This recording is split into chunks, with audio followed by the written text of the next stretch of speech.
أعوذ بالله من الشيطان الرجيم. بسم الله الرحمن الرحيم.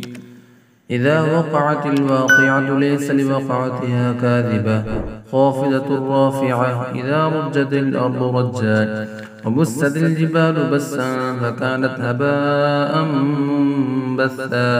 وكنتم أزواجا ثلاثة فأصحاب الميمنة ما أصحاب الميمنة وأصحاب المشأمة ما أصحاب المشأمة والسابقون السابقون أولئك المقربون في جنات النعيم ثلة من الأولين وقليل من الآخرين على سرر موضونة متكئين عليها متقابلين يطوف عليهم ولدان مخلدون بأكواب وأباريق وكأس من معين لا يصدعون عنها ولا ينزفون وفاكهة مما يتخيرون ولحم طير مما يشتهون وحور عين كأمثال اللؤلؤ المكنون جزاء بما كانوا يعملون لا يسمعون فيها لغوا ولا تأثيما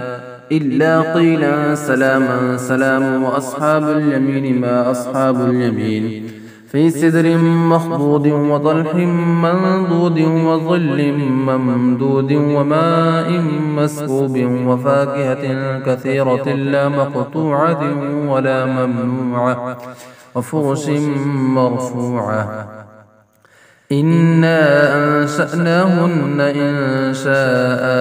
فجعلناهن أبكارا عربا أترابا لأصحاب اليمين ثلة من الأولين وثلة من الآخرين وأصحاب الشمال ما أصحاب الشمال في سموم وحميم وظل من يحموم لا بارد ولا كريم إنهم كانوا قبل ذلك مترفين وكانوا يسرون على الحنث العظيم وكانوا يقولون أئذا متنا وكنا ترابا وعظاما أئنا لمبعوثون أو آباؤنا الأولون قل إن الأولين والآخرين لمجموعون إلى ميقات يوم معلوم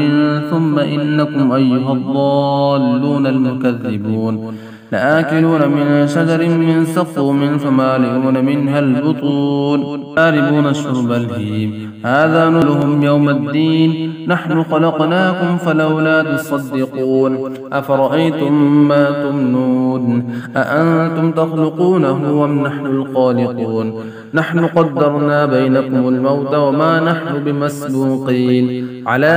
أن نبدل أمثالكم وننشئكم فيما لا تعلمون ولقد علمتم النشأة الأولى فلولا تذكرون أفرأيتم ما تحرثون أأنتم تزرعونه أم نحن الزارعون لو نشاء لجعلناه حطاما فظلتم تفكهون إنا لمغرمون بل نحن محرومون أفرأيتم الماء الذي تشربون أأنتم أنزلتموه من المزن أم نحن المنزلون لو نشاء جعلناه أجاجا فلولا تشكرون أفرأيتم النار التي تورون أأنتم أنشأتم شجرتها أم نحن المنشئون نحن جعلناها تذكرة ومتاعا للمقوين فسبح باسم ربك العظيم فلا أقسم بمواقع النجوم وإنه لقسم لو تعلمون عظيم إنه لقرآن كريم في كتاب